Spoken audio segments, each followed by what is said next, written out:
Hi there, folks. Sean Broderick. I'm here in Carlsbad. Investment U, great conference. And I always like talking to Rich Checkan. He's the president and CEO of Asset Strategies International. And he knows more about the gold market than just about anybody. He's really keeping his finger on the pulse.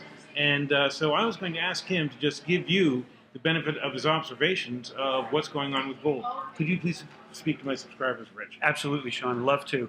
I think you're living in a hole if you don't know that gold has increased in value pretty considerably since hitting 6-7 year lows mid-December 2015. Yeah. At the end of the first quarter, we actually saw gold technically hit a bull market. Yes, it did. With a 20% increase.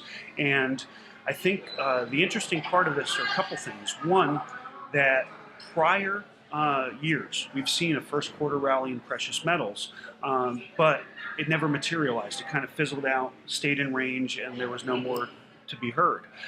This year, it seems like it's a little different.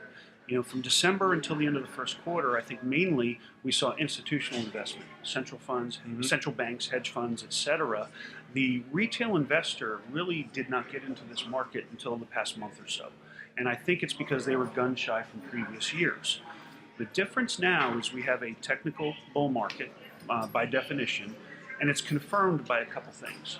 The first one is we've been talking about for over a year now, Sean, you and I, the gold-silver ratio. Yeah. We hit that magical 80 number and held it. We got to about 83, 84 ounces of silver to buy 1 ounce of gold. A few weeks ago, it lasted for about 3-4 weeks. And just historically speaking, that's really high. You normally don't need that much silver to buy that much gold. Absolutely. Traditionally, you're usually in the 35 to 50 to 1 range. So when you hit that point, it kind of signals that we've hit the bottom. Gold and silver should both start moving up. Silver's more volatile, it should outpace gold. Right. So that confirmation on top of the technical bull, and something else interesting this year that was missing in previous years is usually when you have a bull market in precious metals, you have the mining stocks leading the gold price. And that was absent the past few years. This year, best performing sectors in equities is the mining sector. Actually, I have a great chart that I'm going to put up on this video from my presentation that I had on gold, which just shows the enormous move in the mining sector compared to both gold and the S&P 500. I mean, just leaving both of them in the dust. And also, we're just seeing a monthly breakout in the gold mining stocks that you just do not get very often. And as you said, that helps confirm what's going on. Absolutely. So the net result is I think we're seeing a bit more clarity than we saw a year ago at Investment U.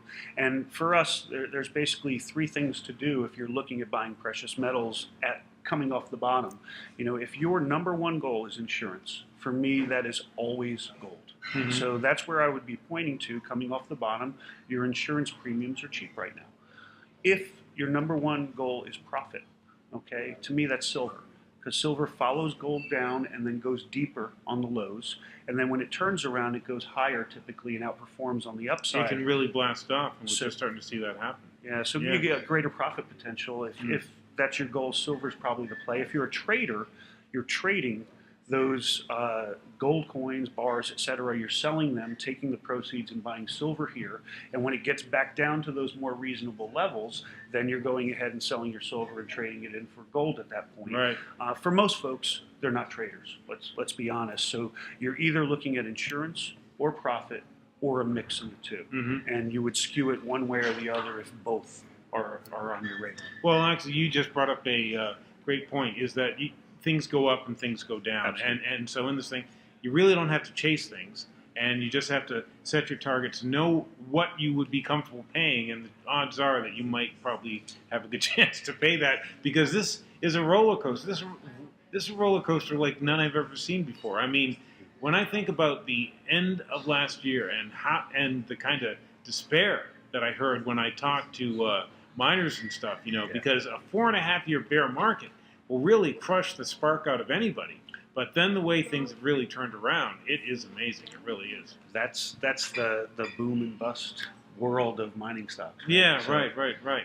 But also, when those cycles turn, you know, things can really go up for a long time.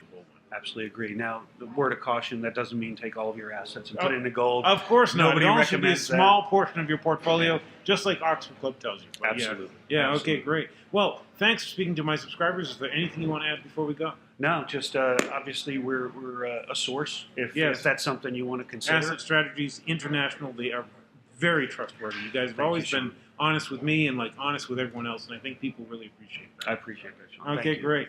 All right. Stay tuned, folks. I do, because I learn a lot when I speak to smart people like Rich. There's a lot of smart people here, and we're really getting a lot of good stuff out of it. Thanks for tuning in, and thanks for talking to him. Thank you.